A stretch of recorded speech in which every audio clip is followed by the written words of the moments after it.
Hey guys, welcome to greaserookie Garage, where we are in the final stages of the quarter panel install. I mean, we're not there yet, but the light is at the end of the tunnel for sure. Now, I am particularly excited about this episode because we are going to reassemble everything and test fit the quarter panel again. And this will be the first time doing it since I jacked up this corner here of the roof, which was sitting low about a ½ inch. That's going to make a big difference with the way the quarter panel fits. And I'm excited to see how that turns out. So all that being said, let's jump into it.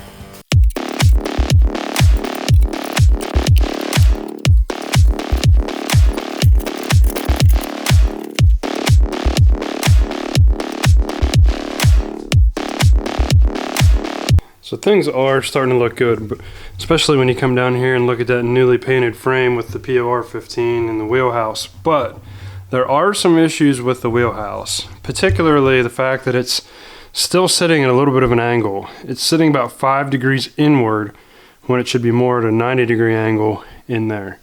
And I gotta go back and check. Maybe I just didn't install it right. I need to go look. I didn't actually install that with any sheet metal screws because I just didn't feel like I quite had it where I needed it to be.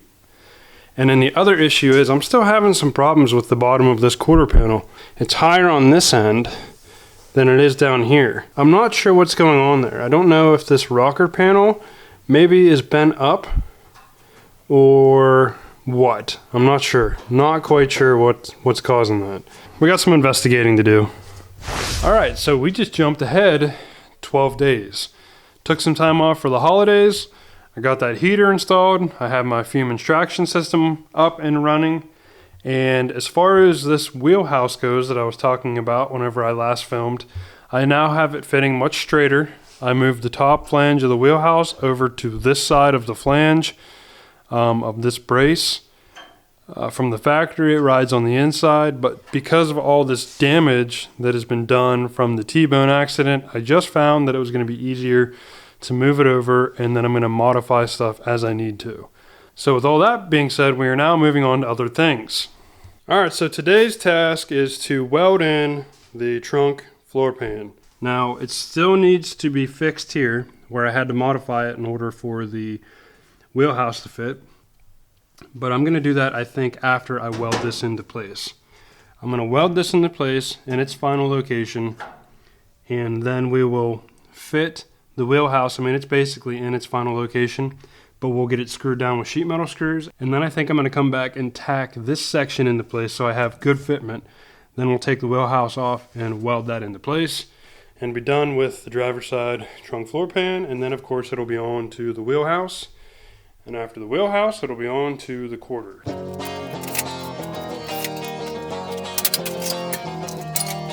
Alright, so I want to point something out to you guys.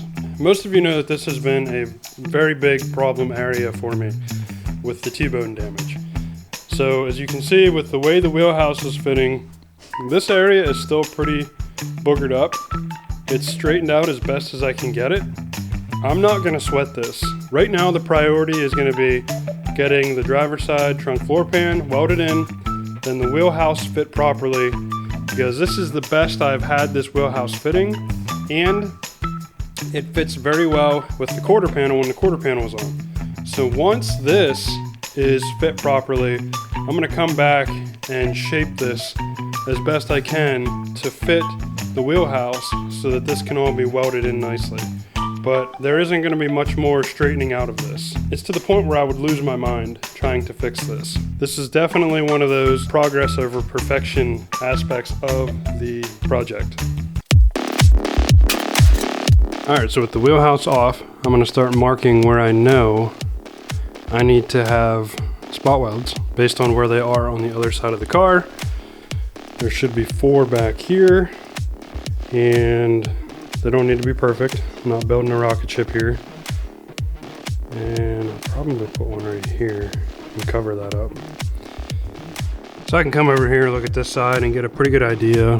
1, 2, 3, 4. Looks like there's 5. I think there's another one there. So 1, 2, 3 on that side. 1, 2, 3. There you go. Don't overthink it. Just draw pretty little dots.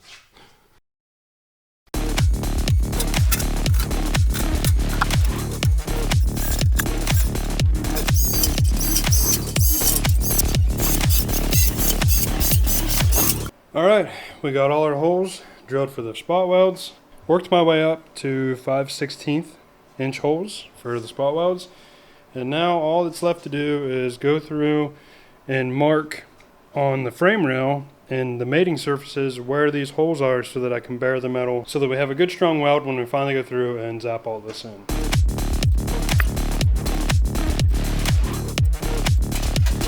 Alright, so all the surfaces are looking good. We have the bottom side of the trunk pan prepped. The holes are drilled. I marked everything so I know where to bare the metal because, like I said, I'm not going to try welding through this. It's the zinc-based weld-through primer, which isn't very good. So at this point, all I need to do is bare all my marks, screw this back into place so that I know that it's lined up perfectly, and we can start welding. I'll bring that new fume extractor down. Hopefully it works and does some good. Hopefully it doesn't catch on fire when I'm trying to run it. We'll see. I think I'll be all right. We'll have a fire extinguisher on standby just in case.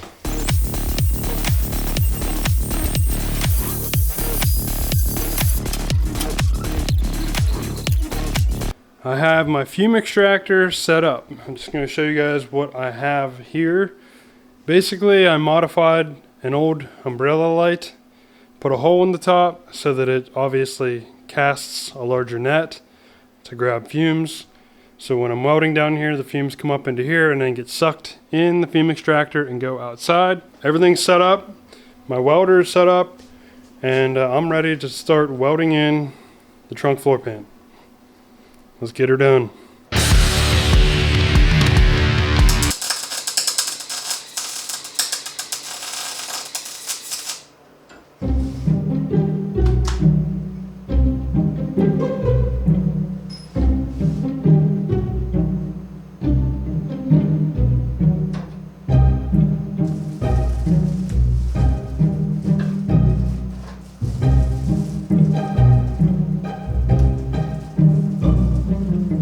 So first off, the welding is significantly easier when you remove the weld-through primer through the holes, which, you know, should have been obvious, but it wasn't to me.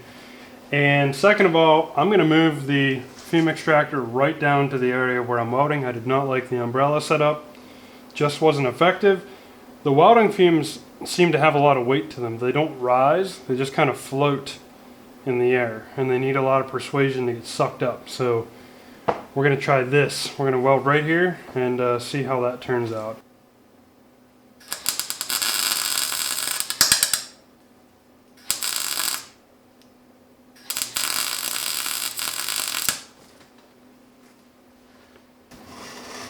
Well, it seemed to work pretty well, sucking those fumes out of there, so I'm happy with that.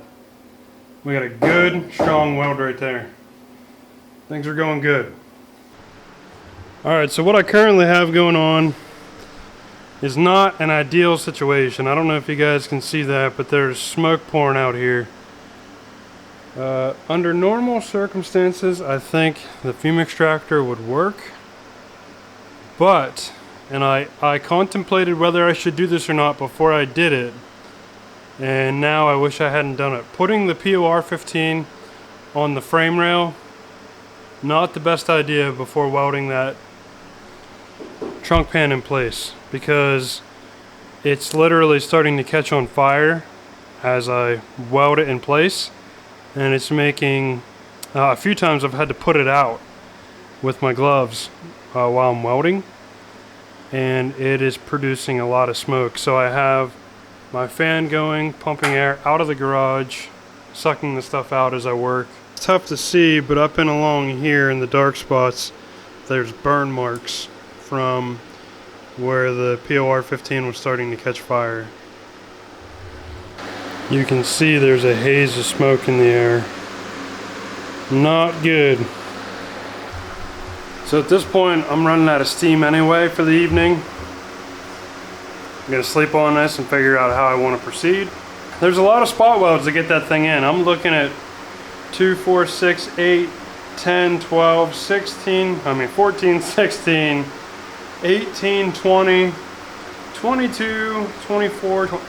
There's at least 26 more spot welds that I've got to put in, and that's a lot given the amount of smoke that it's making. So, not sure what I'm going to do here. Stay tuned.